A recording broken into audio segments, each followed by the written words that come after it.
Hello दोस्तों, नमस्कार, good morning. कैसे हो आप लोग? आशा करता हूँ कि आप लोग अच्छे होंगे।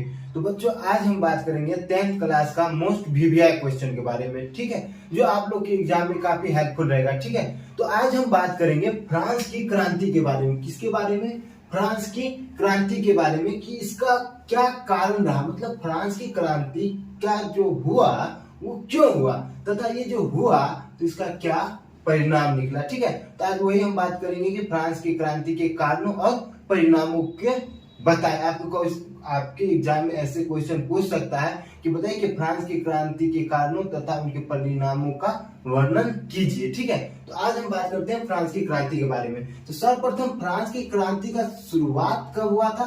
तो 1789 ईस्वी में। आपसे डायरेक्ट ऑब्जेक्टिव में पूछ दिया जाएगा कि फ्रांस की क्रांति का आरंभ कब हुआ था, तो 1789 ईस्वी में। ठीक है, अब कहता है कि ये जो क्रांति हुआ, यानी कि फ्रांस की जो क्रांति हुआ, इससे क्या हुआ कि एक युग का अंत हो गया और वहीं पे क्या हो गया, दूसरे युग का आरंभ हो गया। यानी कि फ्रांस की क्रांति के बाद एक युग का अंत और दूसरे युग का आरंभ हो गया। ठीक है, तथा फ्रांस की क्रांति का होने के वजह से क्या हुआ, यहाँ पे राजतंत्र व्यवस्था का क्या हो गया, अंत हो गया। यानी कि फ्रांस की क्रांति जब हुआ तो क्या हो गया, राजतंत्र व्यवस्था का क्या हो गया, अंत हो गया। ठीक है, उसके बाद क्या हुआ कि लोगों में नई नई विचारधाराएं क्या पनपने लगा। यानी कि जब फ्रांस की क्रांति हुआ तो इससे सर्वप्रथम क्या हुआ कि राजतंत्र व्यवस्था का अंत हो गया।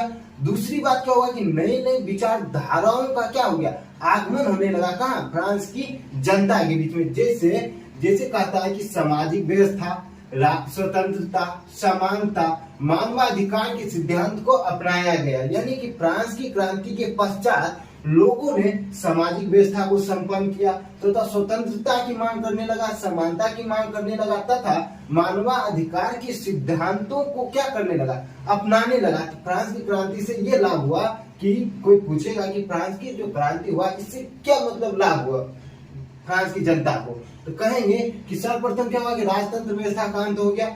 ठीक उसके बाद लोगों ने क्या किया कि नई नई विचारधाराओं को अपनाने लगा, जिसमें सामाजिक व्यवस्था था, स्वतंत्रता था, समानता था, मानवाधिकार के सिद्धांत आदि को क्या किया गया, अपनाया गया। किसके द्वारा? फ्रांस के जनता के द्वारा, फ्रांस के लोगों के द्वारा। ठीक है, लेकिन यहीं पे एक मोस्ट वीवीआई क्वेश्चन है कि ये जो 1776 में, उसी समय टाइम पीरियड में एक क्या हो गया, अमेरिकी स्वतंत्रता संग्राम हुआ था। यानी कि 1789, यानी कि फ्रांस की क्रांति के पूर्व 1776 में अमेरिकी स्वतंत्रता संग्राम आरंभ हुआ। तो आपके क्वेश्चन में, आपके ऑब्जेक्टिव में ये पूछा जा सकता है कि बताइए कि अमेरिकी स्वतंत्रता संग्राम का आरंभ कब हुआ, तो क्या बोलेंगे 1776 ईस्वी में। ये मोस्ट इंपोर्टेंट क्वेश्चन रहेगा आप लोगों के लिए। ठीक है, आगे कहता है कि 18वीं शताब्दी में, यानी कि 18वीं शताब्दी में फ्रांस क्या था, एक शक्तिशाली राज्य था। यानी कि फ्रांस क्या हुआ कि 18वीं शताब्दी में एक शक्तिशाली राज्य था। ठीक है बच्चों, और क्या हुआ, ये शक्तिशाली क्यों बना, विभिन्न प्रकार के राज्य को क्या किया, जीतता गया और ये से अपने आप से क्या हो गया, एक शक्तिशाली राज्य बनता गया, जिसमें जीता गया पहला राज्य था, जिसमें कहता अमेरिका के एक बड़े क्षेत्र पश्चिमी द्वीप समूह और कहता अफ्रीका में मेडागास्कर के टापू पर अधिकार करके ये अपने आप को शक्तिशाली बना लिया। लेकिन फिर भी क्या हुआ कि इसकी मजबूत जो है, इसकी नींव जो है वो मजबूत नहीं हुआ। क्यों? अब इतना शक्तिशाली होने के बावजूद भी ये इसका नींव मजबूत क्यों नहीं हुआ? इसका बहुत सारा कारण है, जिसमें पहला कारण है कि युद्धों के कारण आर्थिक संसाधनों की कमी। यानी कि फ्रांस में क्या होता था, लगातार युद्ध होते रहता था। ठीक है, इससे क्या हो गया, वहां की आर्थिक संसाधनों में कमी होने लगा, पहला कारण। दूसरा कारण कहता है कि शासकों द्वारा फिजूल खर्ची करना। यानी कि फ्रांस के जो शासक थे वो फिजूल खर्चा करता था। इन सब बातों से क्या होने लगा कि आर्थिक संसाधन में क्या होने लगा, कमी होने लगा। ठीक उसी प्रकार कहता है जनता पर अत्यधिक करों का बोझ डालना। यानी कि जनता पे भी क्या था, अत्यधिक करों का बोझ डाला था। इससे क्या हुआ कि धीरे धीरे फ्रांस की जो आर्थिक शक्ति थी, यानी कि आर्थिक जो साधन था वो क्या होने लगा, कमजोर पड़ने लगा। यानी कि ऐसा कह सकते हैं कि फ्रांस की सत्ता का बागडोर जो था वो क्या होने लगा, कम होते दिखाई देने लगा।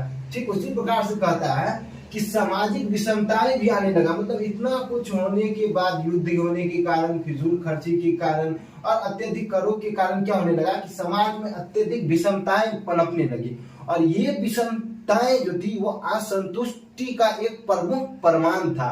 और यही असंतुष्टि होना एक युद्ध को काफी हद तक निर्माण करने में अहम रोल अदा करेगा। ठीक है, तो कहता है कि सामाजिक विषमताएं आदि के कारण से फ्रांस की क्रांति के कगार पर लाकर खड़ा कर दिया, यानी कि यही सब कारण की वजह से फ्रांस क्रांति के कगार पे पहुंच गया। लेकिन फ्रांस की क्या कहता है, फ्रांस की क्रांति का प्रमुख कारण, यानी कि फ्रांस की क्रांति का प्रमुख कारण जिसमें हम मान सकते हैं कि राजनीतिक कारण हमारा पहला रहा होगा, उसके बाद कहता है सामाजिक कारण, उसके बाद कहता है आर्थिक कारण या विदेशी घटनाओं का प्रभाव, सैनिक कारण, बौद्धिक कारण और अमेरिकी स्वतंत्रता संग्राम, ये सब जो था ये फ्रांस की क्रांति का प्रमुख कारण था। इसी सब वजह से क्या हो गया, फ्रांस की क्रांति होना तय हो गया। ठीक है, तो आप चाहें तो इसका स्क्रीनशॉट ले सकते हैं। ठीक है बच्चों, मैं कहना चाहूंगा कि रे किताब तेरी खैर नहीं कि कलमों ने बगावत कर ली, ले मंजिल तुमको झुकना पड़ेगा कि मेरे हौसलों ने क्या कर लिया, बगावत कर लिया। इसलिए अपने हौसले को मजबूत करो और इसी उम्मीद और आशा के साथ अपने पढ़ाई पे क्या करो, पूरी लगन और मेहनत से फोकस करो। तो जैसा कि हमने फ्रांस की शुरुआती टाइम पीरियड के बारे में बता दिया, अब बात करेंगे हम राजनीतिक कारण के बारे में। किसके बारे में, राजनीतिक कारण में। तो कहता है कि फ्रांस में राजतंत्रात्मक शासन व्यवस्था था, यानी कि फ्रांस में राजतंत्रात्मक शासन व्यवस्था था और वहां पे बुर्बो राजवंश लुई 14वां का क्या था, शासन था। ठीक है, यानी कि राजनीतिक टाइम पीरियड में क्या था, उस समय लुई 14वां का शासन पीरियड था। ठीक है, लेकिन उस समय लुई 14वां के टाइम पीरियड में जो फ्रांस का जो शासन था ना वो उच्च शिखर पे था। ठीक है, यानी कि यहाँ पे कहता है कि उच्च शिखर पे था, यानी कि फ्रांस में राजतंत्रात्मक शासन व्यवस्था होने के बावजूद भी लुई 14वां के शासनकाल में क्या था कि उच्च शिखर पर था इनका शासनकाल। ठीक है, और वो कहता है कि इसके बाद यानी कि लुई 14वां के बाद जो शासक बना वो काफी अयोग्य था। यानी यहाँ पे कहता है कि लुई 14वां यानी कि इसके बाद जो सम्राट बना वो काफी क्या था, काफी अयोग्य था और ये अधिक फिजूल खर्ची तथा निरंकुश शासक था। यानी कि लुई 14वां के बाद कौन सा शासक बना, कौन बना शासक, लुई 16वां शासक बना जो अत्यधिक क्या था, फिजूल खर्ची था तथा निरंकुश शासक था। ठीक है, और इसके बाद कहता कि इसका विवाह ऑस्ट्रिया की राजकुमारी मैरी एंटोनेट के साथ हो गया था। ठीक है, तो ऑब्जेक्टिव में आपसे पूछ भी देगा कि लुई 16वां का विवाह किससे हुआ था, तो मैरी एंटोनेट के साथ हुआ था और ये कहाँ की थी, ऑस्ट्रिया की थी। ठीक है, और कहता है कि ये जो मैरी एंटोनेट थी ये भी काफी क्या थी, फिजूल खर्ची थी, यानी कि ये भी काफी क्या करती थी, रुपया को लुटाती थी। ठीक है, राजकोष को क्या करता था, यानी कि कह सकते कि राजकोष को खाली करने में इनका भी एक अहम रोल रहा होगा। ठीक है, आगे कहता है कि इनके यानी कि इनके खास आदमी जो थे वो राज्य कार्य में दखल दिया करते थे। ठीक है, यानी कि इनके मैरी एंटोनेट के जो खास व्यक्ति थे वो राज्य कार्य में भी क्या करने लगे, दखल अंदाजी करने लगे थे। कहता है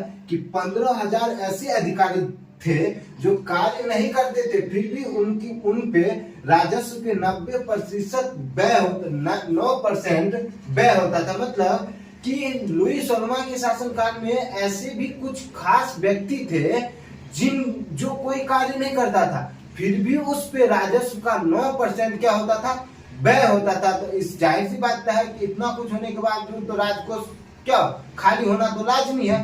ठीक उसी प्रकार से कहता है कि अमेरिका के 13 उपनिवेशों को ब्रिटेन से आजाद करने में फ्रांस पर 10 अरब का कर्जा पड़ गया। यानी कि ये जो धन लुटाती थी इससे तो खाली हो ही रहा था, फिजूल खर्ची था, राजकोष तो खाली होता था। लेकिन अब क्या हो गया कि अमेरिका के 13 उपनिवेशों को ब्रिटेन से आजाद करने पर फ्रांस पर क्या हो गया था, 10 अरब का कर्जा भी पड़ गया था। और इतना कुछ होने के बाद क्या होता है कि फ्रांस की आर्थिक स्थिति काफी क्या हो जाती है, दयनीय हो जाती है। और इन्होंने ये क्या कर दिया कि अपने राजकोष को पूर्ति करने के लिए क्या करता है कि करों की क्या कर देता है, वृद्धि कर देता है। ठीक है, और कहता है कि निरंकुश राजतंत्र पर नियंत्रण का अभाव के कारण एक स्टेट जनरल का संसदीय संस्था थी, इसका स्थापना किया गया था। ठीक है, यानी कि निरंकुश राजतंत्र पर नियंत्रण पाने के लिए एक संस्था थी जिसका नाम था स्टेट जनरल, इसकी स्थापना किया गया था। ठीक है, 1614 ईस्वी के बाद 75 वर्षों तक कोई बैठक नहीं हुआ था। मतलब कि 1614 ईस्वी के बाद 175 वर्ष तक कोई बैठक भी नहीं हुआ था। ठीक है, लुई का कहना था कि मैं ही क्या हूँ, राज्य हूँ। मतलब लुई का कहना क्या था कि मैं ही राज्य हूँ। इस पर अंकुश लगाने के लिए पालुमा नामक संस्था थी, जिसकी संख्या क्या थी, 17 थी। मतलब कि लुई का कहना था कि मैं ही राज्य हूँ, और इस पर अंकुश लगाने के लिए पालमा नामक संस्था थी, जिसकी संख्या क्या थी, 17 थी, और जिसका गठन न्यायालय के रूप में किया गया था। तो इस प्रकार से राजनीतिक कारण था, और इस प्रकार से फ्रांस की क्रांति अपने चरम सीमा पे क्या हो गया था, पहुंच गया था। अब चाहे तो इसका स्क्रीनशॉट ले सकते हैं।